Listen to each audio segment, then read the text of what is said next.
وقال النبی صلی اللہ علیہ وسلم الملائکۃ تصلی علی احدکم ما دام فی مصلاہ ما لم یحدث اللہم اغفر لہ اللہم ارحمہ، رواہ البخاری۔ معزز سامعین، بھائیوں اور دوستوں، ارکان ایمان میں سے ایک اہم رکن ہے فرشتوں پر ایمان لانا۔ فرشتے اللہ کی ایک نوری مخلوق ہے جو اللہ کے بندے ہیں، معزز بندے۔ اللہ فرماتا ہے بل عباد مکرمون۔ مشرکین مکہ اور کفار مکہ کو اللہ نے جواب دیا ہے۔ فرشتوں کی وہ پوجا اور پرستش کرتے تھے دو وجہ سے۔ ایک وجہ تو وہ یہ سمجھتے تھے، حالانکہ دونوں وجہ غلط ہیں۔ ایک وجہ وہ یہ سمجھتے تھے کہ یہ اللہ کی اولاد ہے۔ بعض مقامات پر قرآن میں مشرکین نے فرشتوں کو اللہ کی بیٹیاں کہا۔ بہرحال اللہ کی اولاد یا اللہ کی بیٹیاں وہ تصور کرتے تھے۔ اور دوسری وجہ یہ تھی کہ وہ انہیں یعنی فرشتوں کو اپنے لیے وسیلہ سمجھتے تھے کہ یہ اللہ کے مقرب ہیں اور ہم ان کی عبادت کریں گے تو یہ ہماری سفارش کریں گے۔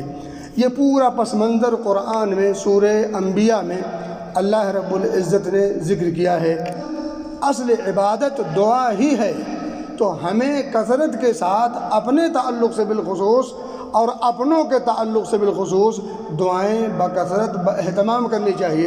لیکن ساتھ ہی ساتھ کچھ لوگوں کی ہم دعاؤں کا مطالبہ کرتے ہیں، جیسے ہم آپس میں ایک دوسرے سے کہتے ہیں بھائی دعاؤں میں یاد رکھنا، دعائیں خیر میں یاد رکھنا، دعا کرتے رہنا وغیرہ وغیرہ۔ تو ایک مخلوق اللہ کی ایسی ہے جو آپ کے لیے دعائے رحمت، دعائے خیر و برکت کرنے کے لیے تیار ہے، اور اللہ رب العزت نے باقاعدہ انہیں مکلف بنایا ہے اس بات کا، یوں کہہ لیں یا یوں کہہ لیں کہ ان کی ڈیوٹی میں یہ چیز شامل ہے کہ وہ اللہ کے خاص بندوں کے لیے خصوصی دعائیں کریں۔ لیکن اس کے لیے ایک شرط ہے، شرط یہ ہے کہ کچھ عمل ہمیں کرنا ہے۔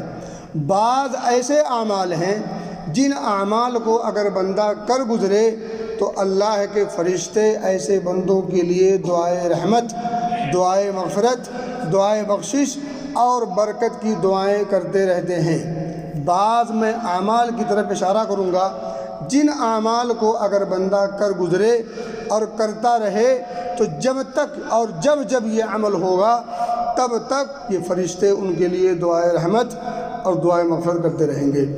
اعمال بہت چھوٹے چھوٹے ہیں، بلکہ ان اعمال میں سے بعض عمل ہم سب پر لاگو ہیں، ہم سب پر ضروری ہیں، بلکہ یوں کہہ لیں کہ فرض ہیں۔ ان میں سے ایک ہے نماز۔ نماز فرض ہے، نماز پڑھنی ہے، مسجد میں آ کر پڑھنی ہے، جماعت کے ساتھ پڑھنی ہے۔ یہ وہ مسئلہ نہیں ہے جس کی وضاحت کی ضرورت ہے، ہم سب جانتے ہیں، میں ادھر بھی نہیں جانا چاہتا۔ لیکن نماز کے ساتھ ساتھ اگر انسان ایک چھوٹے سے عمل کا اہتمام کر لے تو فرشتے ایسے لوگوں کے لیے دعائے مغفرت کرتے ہیں۔ کب تک؟ جب تک وہ عمل بندہ کرتا رہتا ہے۔ ذرا حدیث پاک کا ملاحظہ فرمائیں۔ ابو ہریرہ اس کے راوی، صحیح بخاری کے اندر یہ حدیث موجود، اور حدیث نمبر ہے 659۔ حدیث کے الفاظ ہیں الملائکۃ تصلی، ملائکہ فرشتے یہ اللہ کے مقرب اور معزز بندے ہیں، انہیں بھی یہ بھی اللہ رب العزت کی سمع و طاعت کے مکلف ہیں، یعنی اللہ جو کچھ کہتا ہے وہ اس کو کرنے پر مجبور ہیں اور کرنا ان کی ڈیوٹی میں شامل ہے، اور وہ کرتے بھی ہیں، اس میں ذرہ برابر بھی کوئی انحراف نہیں کرتے، مٹر گشتی ہمارے جیسے وہ نہیں کرتے۔ لا یعصون اللہ ما امرہم، اللہ کے حکم کی وہ مخالفت ہرگز نہیں کرتے، بلکہ ویفعلون ما یؤمرون، وہ تو اتنا ہی کرتے ہیں جتنا انہیں حکم ہوتا ہے۔ تو کہنے کی بات یہ ہے یہ فرشتے دعائے رحمت و مغفرت اور برکت کرتے ہیں، کس کو، کب تک، کب، کس عمل کی بنیاد پر؟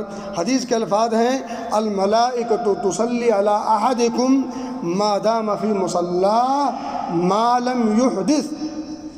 تم میں سے کوئی شخص، یہاں کسی خاص کی بات نہیں کی گئی، احدکم تم میں سے کوئی بھی شخص جو بھی نمازی ہو، ہر وہ شخص عام ہو خاص ہو عربی عجمی کسی قسم کی کوئی شرط اور قید نہیں لگائی گئی۔ تم میں سے کوئی شخص جب تک اپنے مصلی پر جمع رہے، ڈٹا رہے، بیٹھا رہے، ما دام فی مصلی، جب تک تم میں سے کوئی شخص اپنے مصلی پر، اپنی جائے نماز پر یا جہاں اس نے نماز پڑھی ہے وہاں بیٹھا رہے، ما لم یحدث، شرط صرف یہ ہے کہ جب تک وہ باوضو رہے، یعنی اس کا وضو نہ ٹوٹے، جب تک باوضو رہتے ہوئے اپنے جائے نماز پر جو شخص بیٹھا رہے تب تک فرشتے اس کے لیے دعائے رحمت و مغفرت کرتے ہیں۔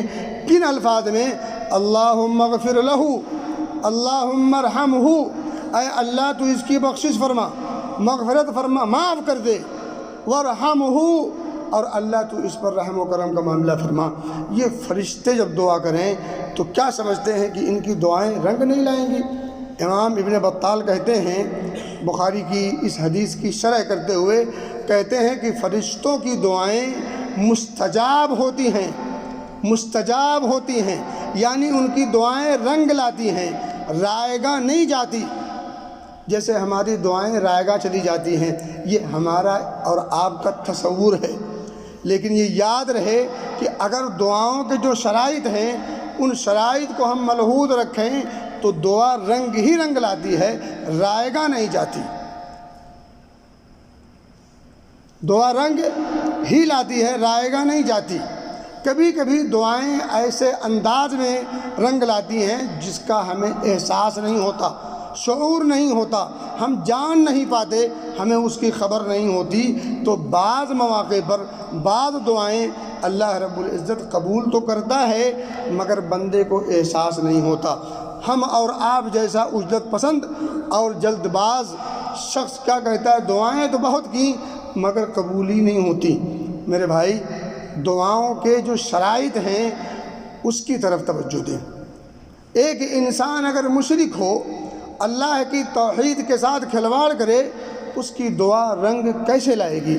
ایک آدمی حرام کھانے کا رسیا ہو، سود اور اس طرح کی چیزوں میں لت پت اور ملوث ہو، تو پھر اس کی دعا رنگ کیسے لائے گی؟ اسی طرح سے اور بہت سارے شرائط ہیں، ان شرائط پر اگر خصوصی توجہ دی جائے، اس کے بعد ہاتھ اٹھے اور زبان ہلے، رب کا دروازہ کھٹکھٹایا جائے تو رنگ ہی لاتا ہے، وہ رائگاں نہیں جاتا۔ تو بہرحال کہنے کی بات یہ ہے کہ ایک عمل تو ہمیں یہ کرنا ہے، اگر ہم چاہتے ہیں کہ فرشتے ہمارے لیے دعا کریں تو ہمیں کچھ لمبا چوڑا نمک پھٹکری نہیں لگانا ہے، نماز پڑھنے آنا ہی آنا ہے، کیونکہ فرض ہے، فرض ہے۔ اب میں اس پہ کچھ نہیں کہوں گا، فرض ہے تو اس میں کیا کہنا، کرنا ہی کرنا ہے۔ اب آ گئے ہیں تو نماز پڑھ کے بھاگے نا، پڑھ کے جہاں آپ نے نماز پڑھی ہے اطمینان سے 10 منٹ 5 منٹ 15 منٹ جو اللہ آپ کو توفیق دے، جتنا وقت آپ دے سکتے ہوں اتنی دیر اپنی جائے نماز پہ بیٹھے رہیں، ذکر و اذکار میں مشغول اور منہمک رہیں۔ جب تک آپ بیٹھے رہیں گے تب تک فرشتے آپ کے لیے دعائے رحمت و مغفرت کرتے رہیں گے۔ اس سے بڑا تحفہ اور اس سے بڑی قیمتی شے ہمارے لیے اور کیا ہو سکتی ہے؟ بہرحال حدیث میں ہے وَلَا يَزَالُ أَحَدُكُمْ فِي صَلَاةٍ مَا دَامَتِ الصَّلَاةُ تَحْبِسُهُ، تم میں سے کوئی شخص جب تک نماز میں ہوتا ہے اور نماز اسے روکے رکھتی ہے، وَلَا يَمْنَعُهُ أَن يَنْقَلِبَ إِلَىٰ أَهْلِهِ إِلَّا الصَّلَاةِ، وہ اپنے گھر لوٹ کر نہیں جاتا، وہ رکا رہتا ہے، ٹھہرا رہتا ہے، اور اس ٹھہرنے کی وجہ صرف اور صرف نماز ہے۔ وَلَا يَنْقَلِبُ إِلَىٰ أَهْلِهِ إِلَّا الصَّلَاةِ، وہ گھر جانے سے رکا ہوا ہے صرف نماز کی وجہ سے، تو جب تک یہ عمل اس کا ہوتا رہتا ہے تب تک وہ نماز میں شمار ہوتا ہے۔ جب تک انسان نماز میں اپنے آپ کو روکے رکھتا ہے، انتظار کرتے رہتا ہے، تب تک وہ نمازی شمار ہوتا ہے۔ نماز کی اہمیت کا اندازہ لگائیے، یہ نماز پڑھنے کی بات نہیں ہو رہی ہے۔ ایک انسان مسجد کے اندر داخل ہوا، ابھی نماز میں وقت باقی ہے جماعت میں، اور وہ جماعت کا نماز کا انتظار میں 10 منٹ 20 منٹ جو بھی وقت دیا گیا ہو اس وقت میں وہ انتظار کرتا ہے، بار بار اس کی نگاہیں گھڑی پر نہیں جاتی، ہاتھ میں لگی ہوئی گھڑی یا دیوار پر لگی ہوئی گھڑی پر توجہ نہیں، اس کی توجہ صرف یہ ہوتی ہے کہ وہ کہاں آیا ہے، کس لیے آیا ہے۔ تو جب تک وہ شخص اس انتظار میں ہو میں وہ نمازی شمار ہوتا ہے۔ اسی طرح سے اگر ایک انسان صدقہ کرے، اللہ کے راستے میں خرچ کرے، تو پھر ایسے لوگوں کے مال میں خیر و برکت کی دعا فرشتے کرتے ہیں۔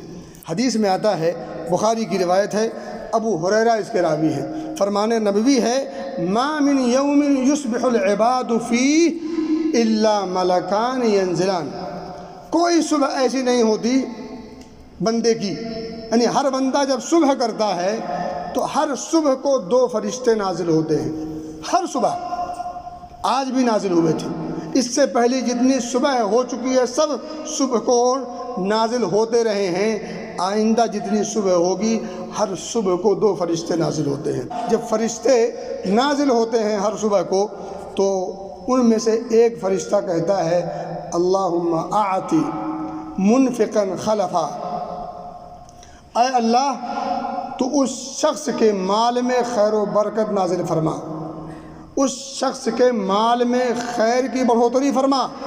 کس شخص کے؟ جس نے اللہ کے راستے میں اللہ کے بندوں پر خرچ کیا، یعنی جو لوگ مال کو خرچ کرتے ہیں ایسے لوگوں کے لیے فرشتے دعا کرتے ہیں خیر و برکت کی۔ اور وَيَقُولُ الْآخَرُ، دوسرا فرشتہ کہتا ہے، اللہم اعط ممسکا تلفا، اے اللہ بخیل شخص کے مال کو تلف کر دے، برباد کر دے، اس کے اندر سے خیر اور برکت چھین لے، اٹھا لے۔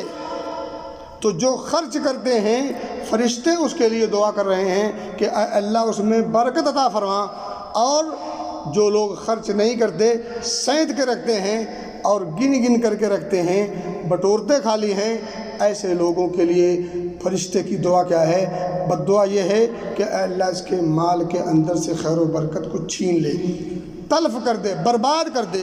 تو مال خرچ کرنے پر ہر صبح آ کر کے فرشتہ دعا دیتا ہے، مال روکے رکھنے پر، مال صحیح جگہ پر خرچ نہ کرنے پر، اللہ کی رضا کے کاموں میں خرچ نہ کرنے پر، اللہ کے وہ بندے جو مستحقین ہیں، جو نادار اور غریب ہیں، جو یتیم اور اسی طرح سے فقیر ہیں، ایسے لوگوں پر خرچ نہ کرنے سے مال کی بربادی کی بد دعا فرشتہ کر کے ہر صبح آ کر کے چلا جاتا ہے۔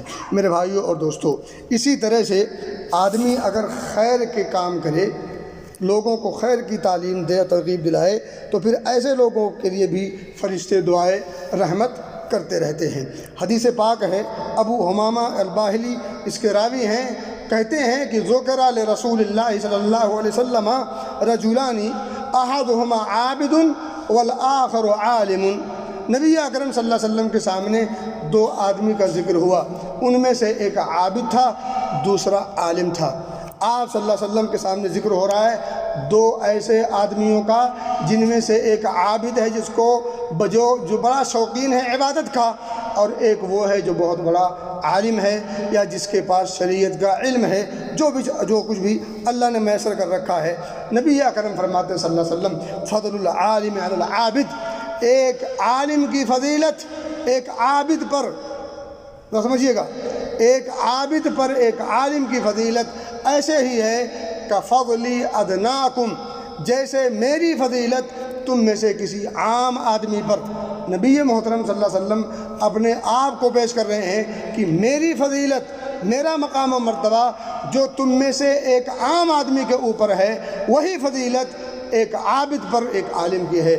لیکن افسوس یہ ہے کہ آج عالموں کی قدر گھٹائی جا رہی ہے اور طرح طرح کی تدبیریں اپنائی جا رہی ہیں، خاص کر سوشل میڈیا، اور اسی طرح سے آپ جو دیکھتے ہیں بیٹھ کر کے 2-4 کو اکٹھا بلا کر کے یہ جو کچھ ٹاک ٹیبل ہوتا ہے نا، وہاں پر آئے دن، بلکہ شاید بعد کوئی ایسا دن گزرتا ہو جس دن کبھی دبے لفظوں میں کبھی کھلے لفظوں میں علماء کی توہین اور تحقیر نہ کی جاتی ہو۔ یہ ایک بہت بڑا المیہ ہے، اس دور کا ایک بہت بڑا فتنہ ہے جو بہرحال پروسا جا رہا ہے، اور ہم بآسانی انجانے میں اس کو ہضم بھی کیے جا رہے ہیں۔ اور یہ جان لیجئے اگر یہ ہضم کرتے رہے تو وہ دن دور نہیں جس دن ہم اور ہمارے بچے دین سے دور ہو جائیں گے، دین کی حقیقت و ماہیت اور اسی طرح سے دین کی حقانیت کو سمجھانے والا شاید کوئی بچے۔ اگر یہی طریقہ اور یہی رویہ چلتا رہا، اللہ ایسے لوگوں سے اور ایسے رویہ سے اور ایسے رویہ کے اپنانے والوں کو ہدایت دے اور ہم سب کو شعور کی آنکھ کھولنے کی توفیق دے۔ میرے بھائی، نبی اکرم فرماتے ہیں کفت لی ادناکم، جیسے تم میں سے ایک ادنا آدمی پر میری فضیلت ہے اسی طرح سے ایک عالم کی فضیلت عابد پر ہے۔ تو بہرحال کچھ لوگوں کو دیکھا گیا ہے جو 2-4 نمازیں پڑھ لیتے ہیں، کچھ تسبیحات کر لیتے ہیں، کچھ ذکر و اذکار کر لیتے ہیں، کچھ ہاتھ میں تسبیح لے کر کے گھوم لیتے ہیں، تو وہ یہ سمجھتے ہیں کہ ہم زمین پر نہیں بلکہ آسمان اور اوج ثریا پر پہنچ گئے ہیں۔ یہ ان کی بھول ہے، یہ جہالت اور نادانی ہے۔ میرے بھائی، حدیث پاک ہے ثم قال، پھر آپ نے فرمایا، ذرا غور کیجئے، آپ فرماتے ہیں ان اللہ و ملائکتہ و اہل السماوات والارض، یقینی طور پر اللہ رب العزت خود اور اس کے فرشتے اور اہل سماوات اور اہل ارض، یعنی جتنی مخلوقات آسمانوں میں ہے اور جتنی مخلوقات زمین میں ہے، یہ سب پلس فرشتے اور اللہ رب العزت کی ذات، آپ نے بطور مثال فرمایا حتی النملۃ فی جحرہا وحتی الحوت، یہاں تک کہ سوراخ کے اندر موجود یہ جو چونٹیاں ہیں وہ، اور سمندر کے اندر موجود، پانی کے اندر موجود جو مچھلیاں ہیں وہ، یہ سب کے سب دعائے رحمت و برکت کرتی ہیں۔ کس کے لیے؟ لیصلون علی معلم الناس الخیر، یہ ان لوگوں کے لیے دعائے رحمت و مغفرت کرتے ہیں۔ اللہ رحمت و برکت نازل فرماتا ہے کن لوگوں پر؟ جو لوگوں کو خیر کی بات بتلاتے ہیں، جو لوگوں کو شریعت کا علم دیتے ہیں، جو لوگوں کو اللہ رب العزت کی معرفت کرواتے ہیں۔